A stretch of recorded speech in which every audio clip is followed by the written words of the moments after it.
afternoon. My name is Yaa Yeboaa, your host for Literary Voices. I'm in the studio with Rasta.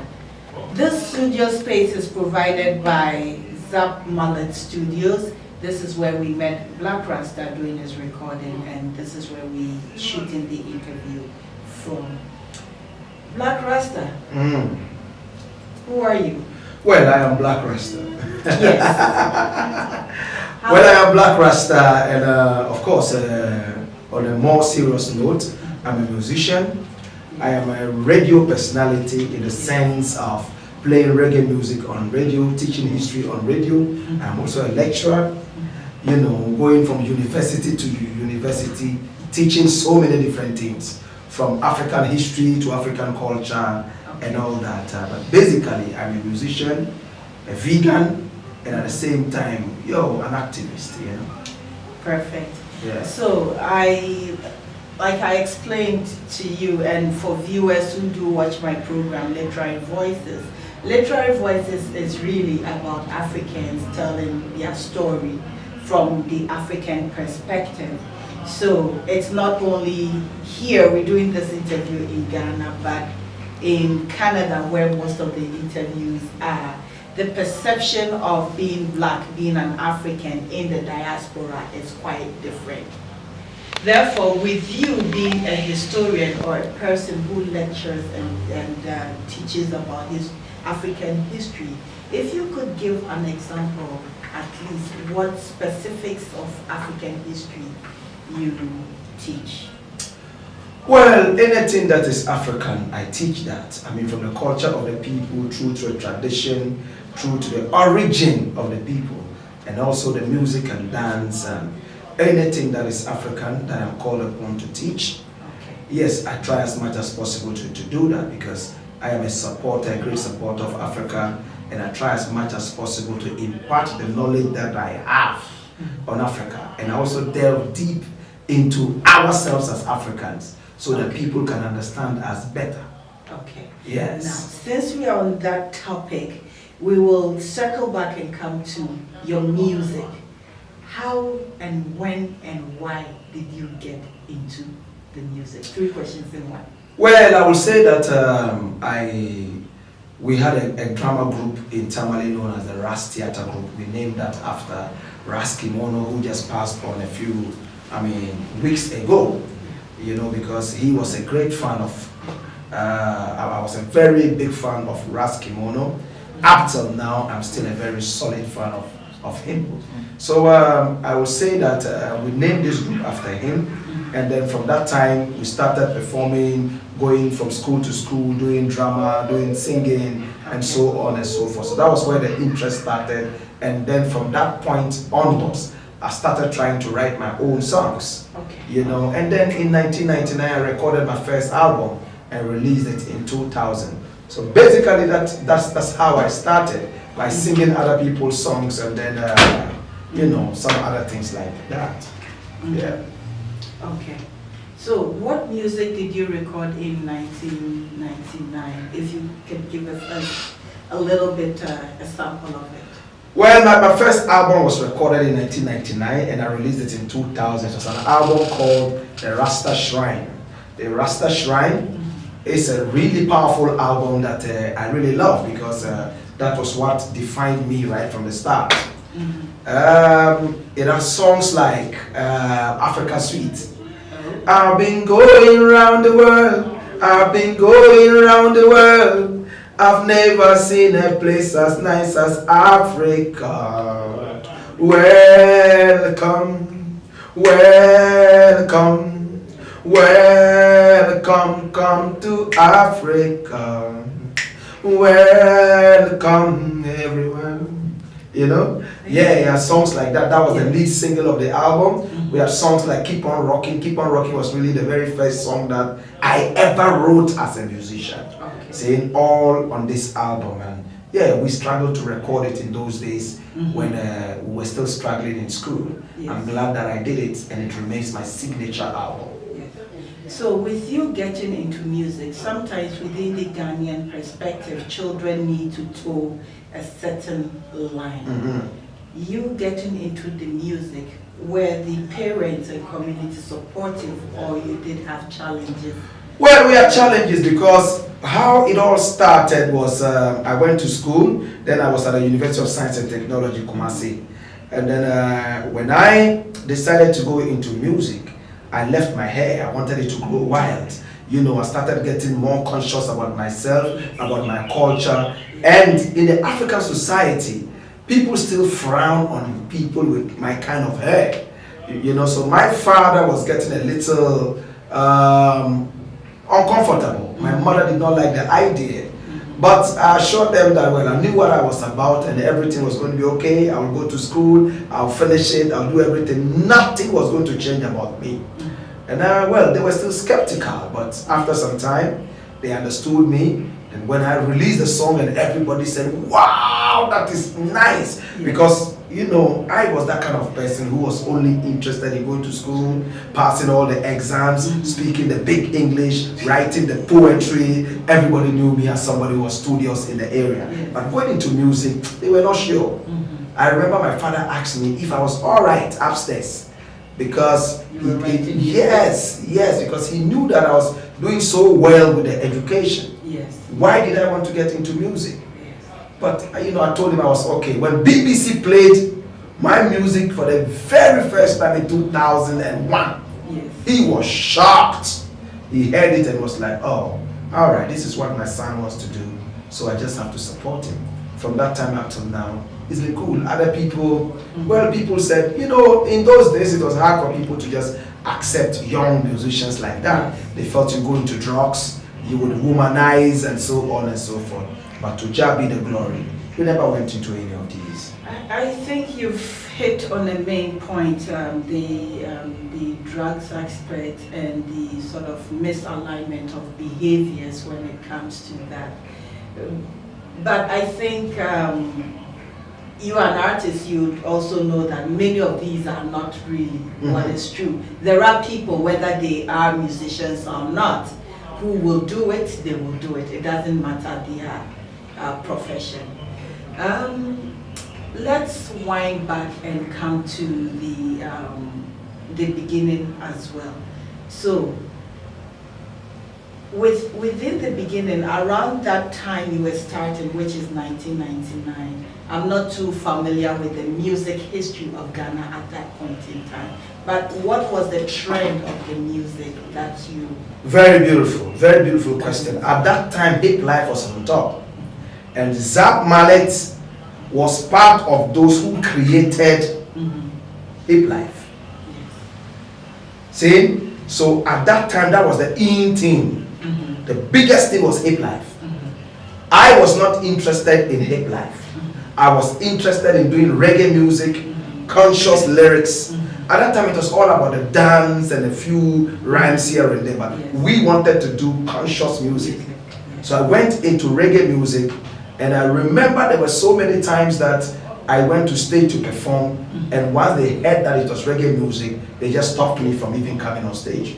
I remember one sad incident which happened in Kumasi. There was an Ashtown street carnival, and then that must have been somewhere in 1997. You know, hip life was still big. Yes. And you know, Ash FM was having a street carnival. So a friend of mine invited me over. When I went, they wanted to put me on stage. One hip life artist after the other came and performed. And when it was Black Rasta's time, the guy picked up the microphone and he told the crowd, huge crowd, yes, please, we beg you, we want to pass through with a little bit of reggae music. Listen to the introduction. We want to pass through with reggae music a little bit, and then we will continue with the hip life. The people all shouted, no! We don't want we people's music. Marijuana people's music. Yeah, we don't like it. They made so much noise. I was dressed like this, something like this. I immediately had to take off my dress and walk through the crowd quietly away. It was so embarrassing. But we stood firm and stuck to our guns and continued with the reggae music. But don't you see that is also ignorance? It is ignorance. It is ignorance. Because if you tell me that reggae music is ganja smokers' music. It's most unfortunate because I have never smoked since I was born. I've never drank anything called alcohol, not even a teaspoonful of, no. You see, so if you say that reggae music is ganja smokers' music, it's most unfortunate. And we still have those kind of people here. Kumasi is a kind of place, I schooled in Kumasi from secondary school to university. The level of formal education in Kumasi is truly low. In fact, in Ashanti in general, it's very low. And it's not only in Ashanti, in other regions, you know, it's actually bad. What they know is what they know, and they are not ready to learn any new thing. You are a Rasta man, you smoke marijuana, that's it. Unfortunately, yeah. It's rather unfortunate the view and the perception has gotten to that point. Yet still they listen to Bob Marley. And they do. They do. So is there not a comparison, or why do you love this kind of music? It's also conscious music. I think that the people who educate these ignorant people about reggae music are not doing a good job. Because there's no region I have gone to and played reggae music and people said they didn't like it. I will educate you to the point that you would follow the bandwagon whether you like it or not. But not everybody's Black Rasta, or not everybody's like Black Rasta. I didn't have the opportunity to do a major radio broadcast in Kumasi, but I did it on Contacto, which was a small campus radio, and those in our catchment area really enjoyed what we did. But I will say that is why up till now, reggae music in Kumasi or Ashanti region is still shaking. We've not really had stalwart people to do the education properly. Accra is good, Northern region is good, Upper East, some other regions, people are doing well with what? Reggae music. But in those areas it's still difficult. Okay. I hope in the future, in the near future, we'll be able to spread this music and its consciousness around. Now, Black Rasta has been around the world. Probably the world knows you more than even on the land of your birth. How did you get there? Well, I will say that it's just perseverance. Like in our days when we started doing reggae music, many reggae artists decided to switch and do hip life because hip life was the ish. Sort of the commercial. Yes, commercial kind of people were gravitating more towards hip life. But I didn't do it. Some other people refused to do it. You see, if you don't stand for anything, then be ready to fall for just everything. Everything, that's right. I stuck to my guns and said that no, I'm doing it whether I earn money or not. Money is not the major reason I'm doing this kind of music. And for several years I did it and never earned a penny. So when the paycheck finally came, I started touring around the world, and those who switched, unfortunately, had the hip life dwindling after some years. Yes. It was no longer, you see, everything that trends would come to a certain point where it cannot trend anymore. Another trend has to come and replace it. Yes. So we are not trend followers, no. But I would like to call myself somebody who is a purist. I like to do the thing the way it is. And that is how I've been able to tour around. I've been to Canada, I've been to America, I've been to Guyana, I've been to so many different areas in Africa, Nigeria, Benin, Togo, Ivory Coast, and all those places. We'll talk particularly about Canada.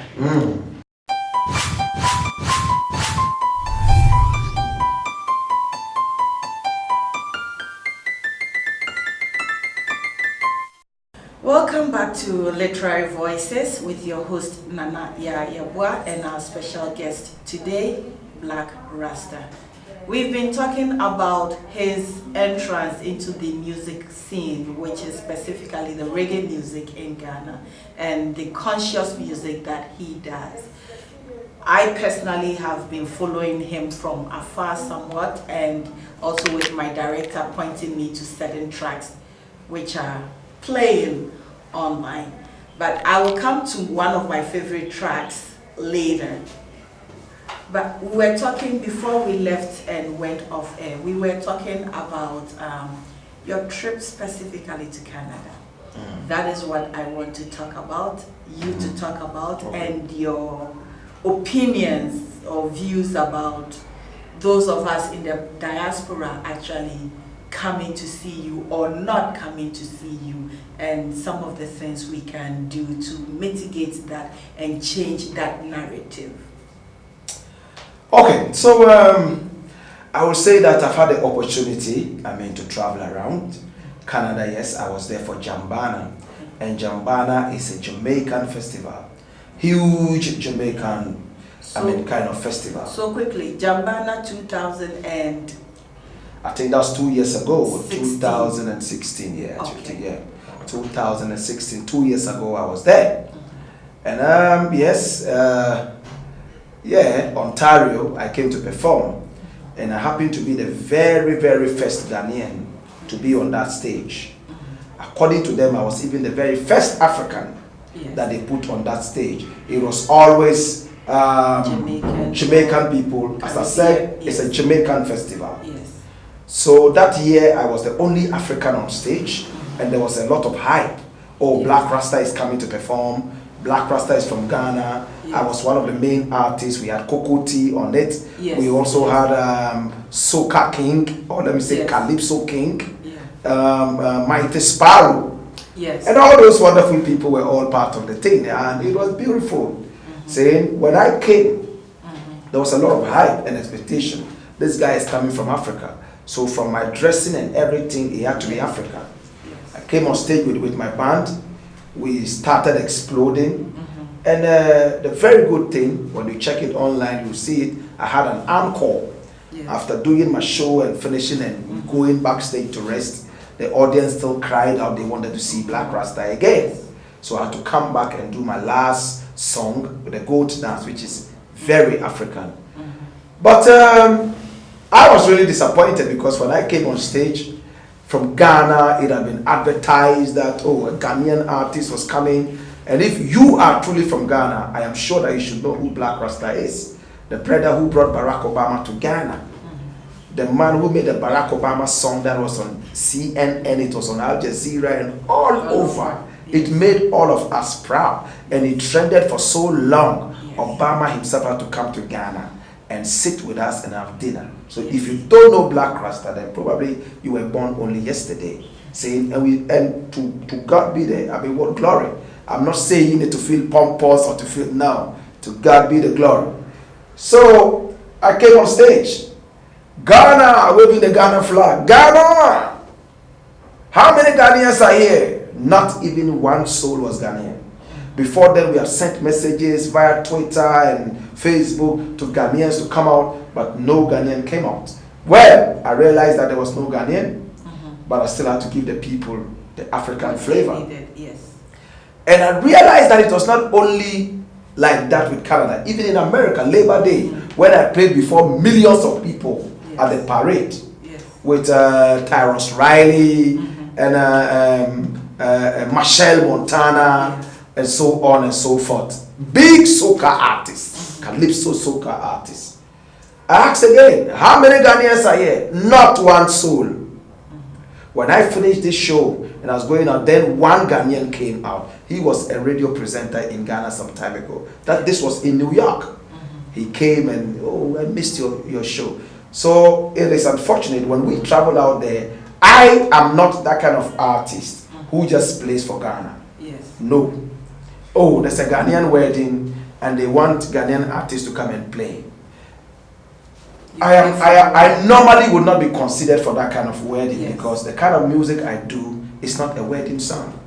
I do a song that will let people sit back and think, not necessarily just dance. With no disrespect to anybody who does any dance music. But it is conscious music. It is just music that is not a party kind of dam type of thing. No, it is more than just that. So there are other people who would be considered for those kind of Ghana shows. Yes. I will not be considered. So everybody has the kind of crowd that he wants to appeal to. And to God be the glory, I like to appeal to a wider majority of people than just the Ghanaian group. Thank you. Thank you. We'll take a short break and we'll be right back.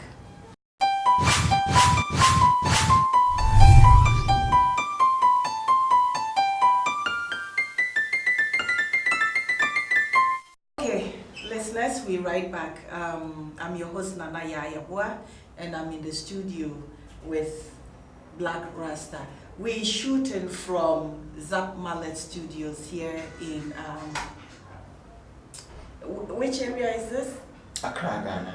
Accra. Yeah, we're in Accra, Ghana. GHA. Or we are not in DC. This is down Somalia. Yes, we are around the DC area. Yes. So, Black Rasta. Fast forward. We've Barack Obama has come and gone because of the music you've made, and the next, you've been to the White House, right? I'm correct on that. Yeah, right. Sure. Yes. So, what orchestrated that trip? Well, I mean, Barack Obama, since he came to Ghana, we have had a really good relationship. I mean, he appreciated what I did as a brother. Saying when I made that song, I just wanted to support, you know, a brother going into the White House, and also to inspire other people of the same color, saying to yearn for bigger conquests rather than just what we are known for. The bus driving, the footballing, and the boxing, with no disrespect to all these professions. But do other things, venture into other areas, like the presidency, the that. Or politics. Yes, you know, and Barack Obama, I mean, made it happen. So that song came out when he was still struggling in the primaries. You know, so many were those who said it would not happen.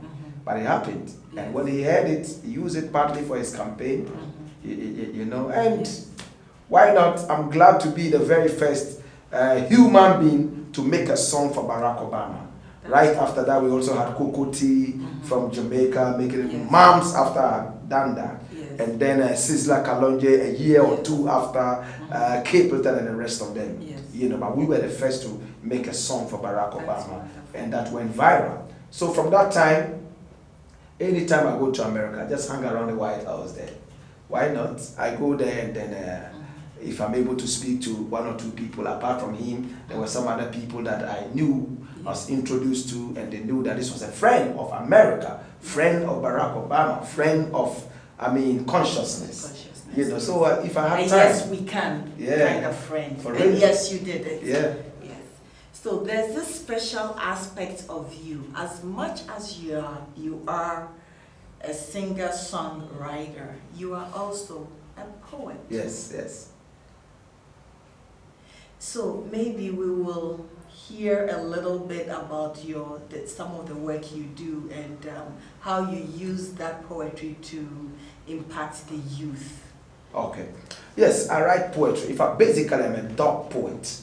My music is full of poetry. If you listen to Barack Obama, it's all poetry. You see, apart from the mama, come make we talk about Barack Obama. The rest of it is poetry. It's poetry. And you know the funny thing is, you talk about that poetry, and we are here in Ghana. Yes. Yes. My experience with that poetry has been outside of Ghana, within the Caribbean. You're right, you know it. Yes. Yeah. So it's really fun for me to hear that poet right here in Ghana. Yeah. You have a lot of experience. Many are those who don't even know what dub poetry is. You will say dub poetry and you have to explain. Even poets, renowned poets in Ghana, you tell them you're a dub poet and they don't know what it is. So I'm glad that you know, what it is. Since we've already established that many people don't know what it is, I know, but I will let you break it down for the audience who are going to listen to us or watch this interview, what dub poetry is. Well, dub poetry is very simple. Dub is drum and bass music, D-U-B, drum and bass reggae music. And when you do poetry on dub or on drum and bass, that makes it dub poetry. A lot of poets like Muta Baruka do not even want to be called dub poets anymore because they think that they are only limited to dub poetry, but they also do poetry without the dub. Yes. See, for me, you can call me anything, but make sure that the poet is included. Yes, See, sir. so dub is reggae music, drum and bass. See, and then when you talk poetry into it or speak poetry into it, it becomes dub poetry. So that is what I do, and I love it so much. But I bring in some melody to be able to hook the people. When they hear my choruses, it attracts them.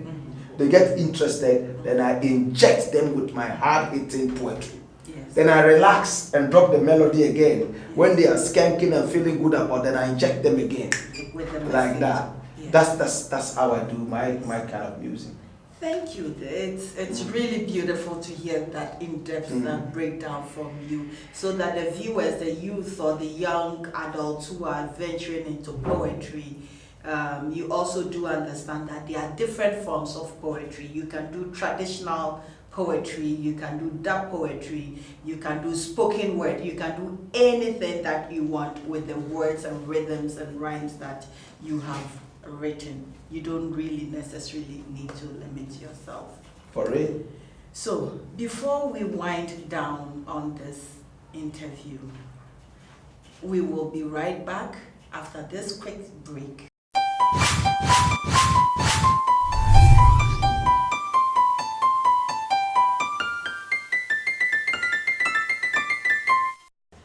All right, we're back, listeners.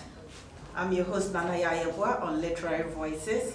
We're shooting here from Ghana, Accra, with Black Rasta in the studios. And the studio location is at Zap Mallet Studios, where I connected with him during his recording.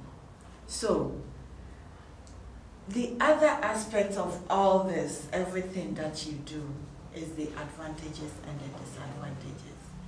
What are some of the challenges you have encountered as an artist? Well, several challenges because starting anything you will need support, financially, emotionally, all that. I started hanging out with so many Rasta people at a very young age, and all of them were broke people. Who is going to give you that amount of money to say go record? They were even all musicians who needed help. We all needed help. So I had to use my student loan, University of Science and Technology, the student loan that came in. I was bold enough to eat gari and shito in the university and use my student loan to go into the studio and record. I remember at that time we recorded at Jowulu, the studios of Sidiku Buhari. At that time, 1999. Coming all the way from Kumasi, to record. Just to record. Just to record. I'll come and be here for like 1 week, record, and go back to school. Then how do you survive? Yes, that was what we're doing. You get the money, you come and record. I wanted to do it because that was my calling. Yes. God knew that was my calling, so it had to happen. Yes. So however it had to happen, it had to happen. Yes. So fortunately for me, when I recorded the first song, and friends had, in those days, we put on a DAT. CDs were not very common. And then they recorded one for me on a cassette. And I went to play in school. People heard it, were like, wow, did you make this music? Yes. Did you make that song? When my father heard it, he liked it too. So I would say that beginning was really, really, really hard. Even now, to promote your music is crazy. There's a lot of trash out there. Right now, anybody can just sit in his bedroom with one laptop and produce music. So the competition has become bigger. It looks like the competition now is all about who can pay for airtime. If you have money to pay for your music to be played, that is it. You can have the best music. If you don't have money to pay, you are in trouble. But one thing that has helped me by the Spirit of God is the fact that when I make my music, I don't wait to go to the bank. Yes. When I make the music, I throw it out. Those who want to play it, play. If you don't want to play it, let it rest there. and I speak to God and say, you called me, you asked me to do this, I will not kill myself and go and bribe anybody to play my music. And I live it out. Yes. If it will happen, it will happen. Barack Obama never paid a penny. Yes. It went out there. There are other songs. Yes, it went out there. Some other songs. Presently, we have Dede. Dede is killing everybody everywhere. Yes. But that song was recorded in less than 5 hours. Just like Barack Obama. In these same studios. In less than 5-6 hours we're done. So for those who are listening, for the musicians or those who want to come into the music business, so what I'm taking from you is that you stay true to the cause. The cause. And make good or quality music and let your words speak for exactly. Itself. Never ever make trashable music. Don't make any music that can be put in a recycling bin and is no. Don't make music that is disposable. Like you eat from a disposable bowl and you dash it out. No. Make music that will stand the test of time. Never ever get into any genre because that is what is pumping right now. Yes. Never ever say that, as for me, I'm a high life artist, but because Asoko is now on top, is doing well, let me do Asoko, get some money and get into high life. You will remain in Asoko and die in Asoko. Because the thing is, once you start this Asoko and you are doing it, you will get known as an Asoko artist. When you want to move out of Asoko and get into high life, you will never be recognized. So they kind of become the one-hit wonders. Those of us who said, oh, I'm a reggae artist, but let me do a hip life, and later, now they are trying to get back into reggae and people are not accepting them. Unfortunately as well, probably within this entertainment within Ghana, the dimension is sort of strictly controlled by the listeners, so it becomes difficult to transcend different genres. And aside from that, the beginning challenges at present, I know you've matured with almost 20 years or so within the music. For real? Yeah, 19, almost 20 years within the music industry. Yes. So challenges at present. Yeah. What are some of them? Well, yeah, we still have challenges because for me personally, I'm a hard-hitting artist. Yes. I hit hard. When I have to hit, I hit very hard. And I don't think about somebody getting offended. The truth is not sweet. Yes. It is bitter. If you have malaria and go get an injection, the injection will not massage you to give you pain, but you get well. If you swallow chloroquine or whatever queen, it's bitter, but it is to make you well. Yes. Because of that, some people think that, no, this artist is too hard. When I put him on my bill, he is going to talk things that are going to send my people away, or he's going to say things that will not even allow people to come in. Yes. I'm okay with that. In the world, we all have choices. Yes. Those who want the hard-hitting ones would also come for me. Yes. If you have that focus, then let it remain like that. Yes. Apart from that, music circulation in Ghana, right now, well, maybe we have had our days. We are trying to eat into some other people's days. You see, people who are not my age believe that they have to play music their age. Yes. The small boys coming up, 16, 17, 18, 19, 20. Black Rasta is too old to have his music on my platform. And I look at it, say, Black Rasta will be 44 in September. How come Black Rasta is already too old for this? But I tell myself that, well, there are people my age too, somewhere, who would like to hear it. Yes. There are older people. Look at Michael Jackson. He was known all over. Yes. Even at his age, people were still listening to him. Yes. It only encourages me to yearn towards the legendary status. Yes. When I hit that status, even babies will listen to me. Exactly. So it only encourages me to rise to that level. And that's what I'm doing right now. That's why right now I'm doing a kind of music called Kuchoko. Kuchoko. Kuchoko. It's Kuchoko. Kuchoko. Kuchoko music. It's reggae, but I don't call it reggae because this idea hit me in Canada. I realized that when I arrived in Ontario for Jambana, it was all Jamaican artists and they were all doing reggae. When they said, oh, African artists coming, Coco T and the rest of them, legends, were asking me, oh, so what kind of music do you do, Rasta? I said, well, I do reggae. And you see that some of them, their faces would just change. It just didn't click with them. Yeah, it's like, when you're an African man, let us hear some African drum, like that. It's all reggae. Everybody is doing reggae. What is wrong with you, African? Come and give us something from the motherland. That's right. Not necessarily being jealous or envious of whatever, but they want to have a different flavor. From there, I sat back and said, oh, now I know. All right.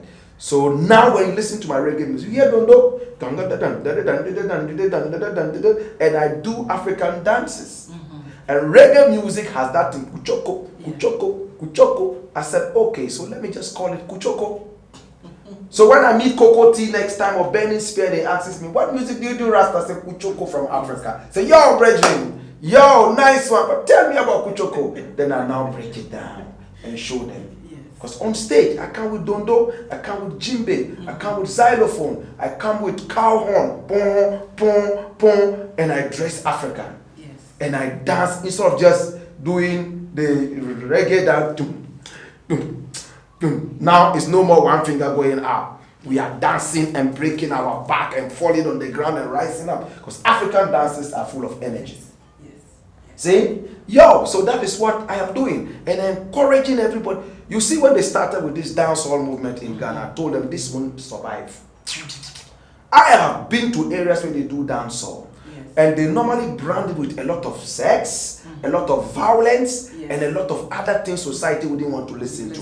When you are young, you want to do all these things. But when you reach a certain conscious age, you don't even want to think about that. Don't make disposable music. They thought I was being a hater. Today, they are all doing Afrobeat.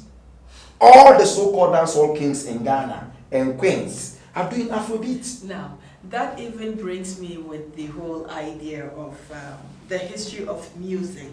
You do also teach the history of music, and when you did mention about kuchoko and reggae music and even this Afrobeat, I'm smiling because it's all encompasses traditional African music dispersed to the world. Right. So, as a lecturer, I want you to give a brief history or historical significance of traditional African music up until this point in time. Traditional African music has always been percussional.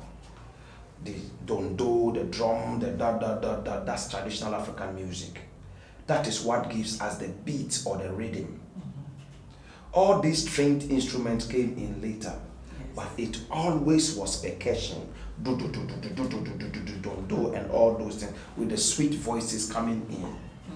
Traditional African music has always been energetic. Dance is geared towards dancing, and all that. So when you infuse one of these into a certain genre of music, reggae music came, every kind of music actually originated from Africa. That is why 99% of the music genres today in the world are all African. Apart from probably hard metal music and the electro, whatever music. The rest. That also veered off from disco. Exactly. Disco and all that. So, I mean, basically, the beat is from Africa. Because Africans were the first to be created anyway. And music was there right from creation. So those who were created first did music first. No two ways about that. So I will say that Afrobeat is just hip life. It's high life. Slower this time around with the king. Simple. But it's high life, hip life, slowly taking over and more of singing than the rap. That is it. It just moves from one point to the other. But when we talk about Afrobeat in particular, which I do understand and I hear that many of the youth we are Afrobeat musicians. I was listening to an interview, and this I want your view on, by Seun Kuti, Fela Kuti's son. And he did mention that if your music is not socially conscious, it doesn't have the message, then it is not Afrobeat music. Well, I will disagree, because you see, he just wants to be a purist.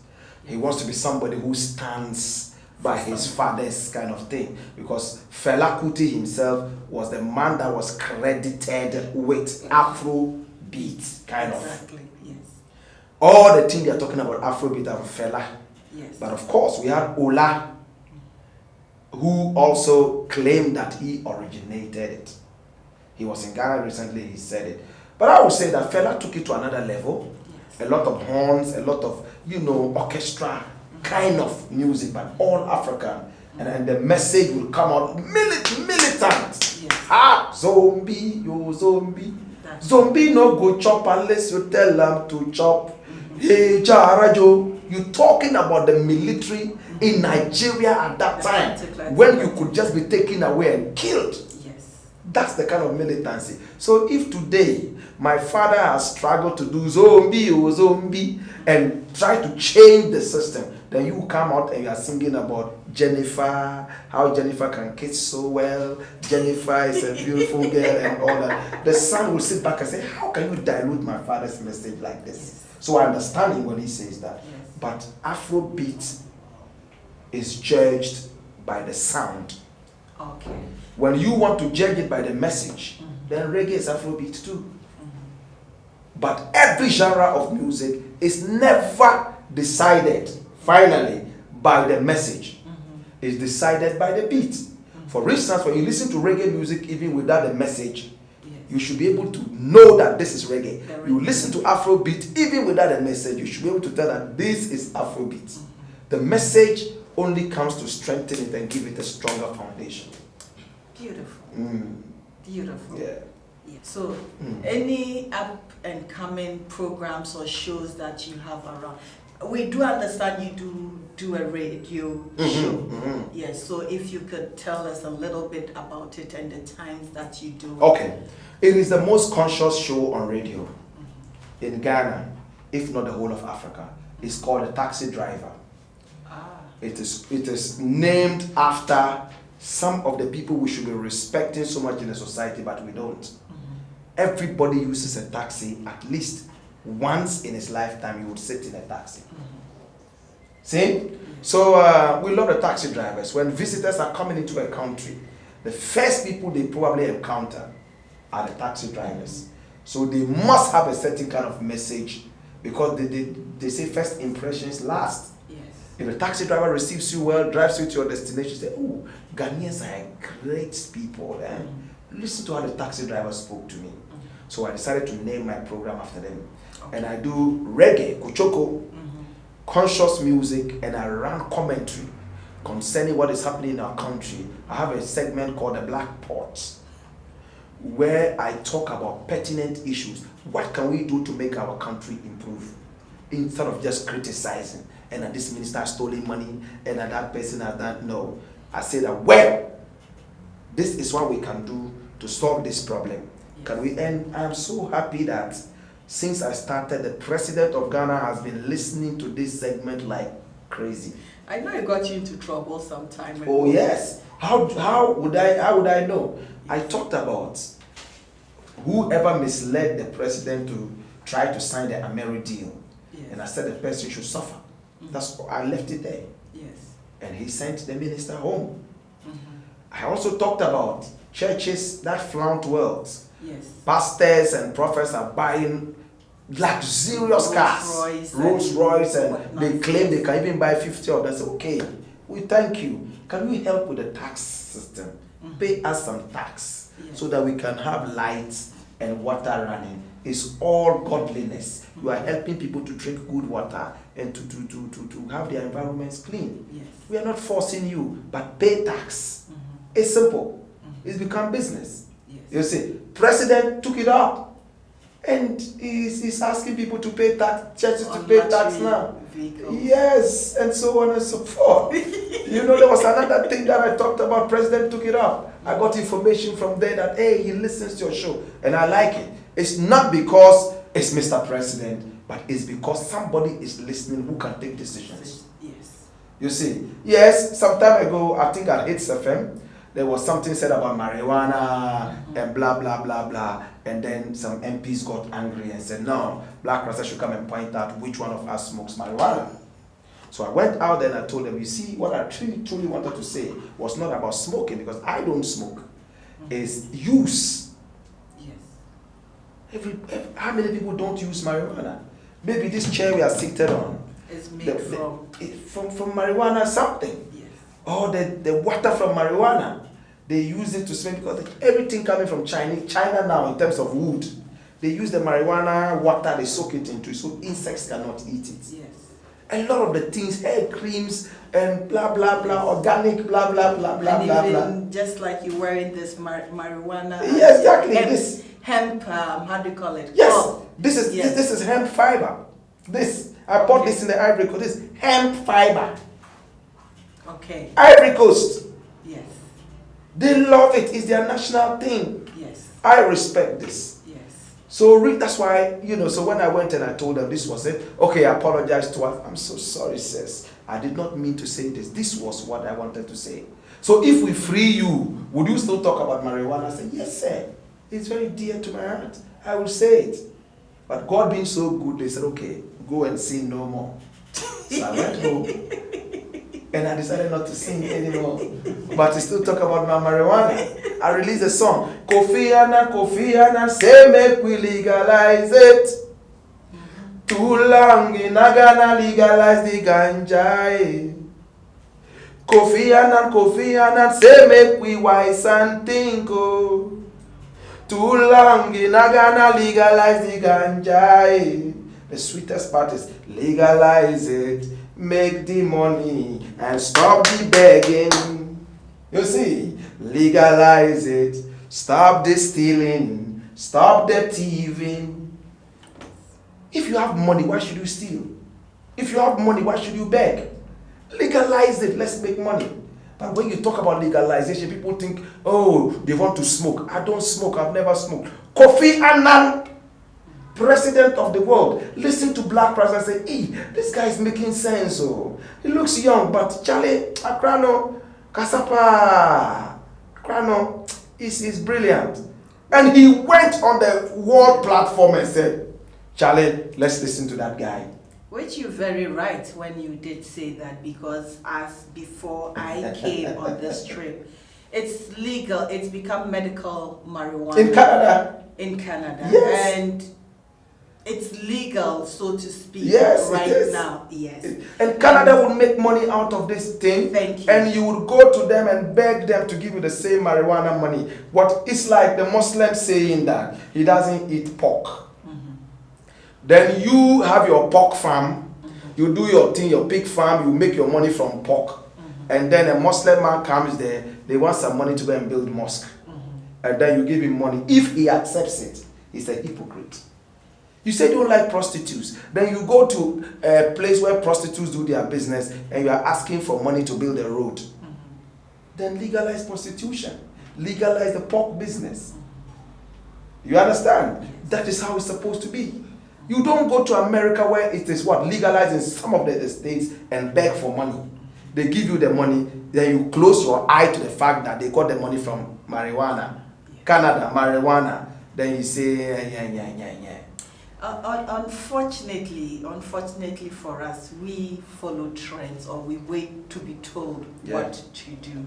And I think what you do as a conscious musician, as a very, very conscious person, and I'm really delighted and honored you granted this interview. Thank you. Is that we need more people like you. For real. We need the youth also to listen to messages of consciousness, to think and think twice or thrice before they do any action or do anything.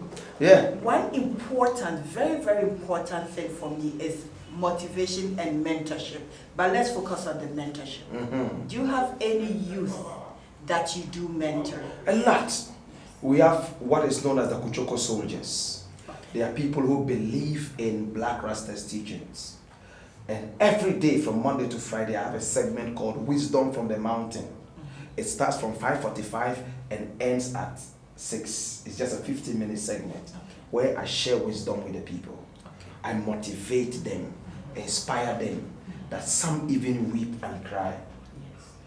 You need to inspire people. You need to let the people see, because the economy is so messed up. People are suffering, screw faces all over. You see, so you still have to tell them that there's a way out. Recently, Black Coffee was so frustrated with the Ghana, the tourism board, blah blah blah. Our Black Coffee. South African Black. No, Black Coffee in England right now, UK.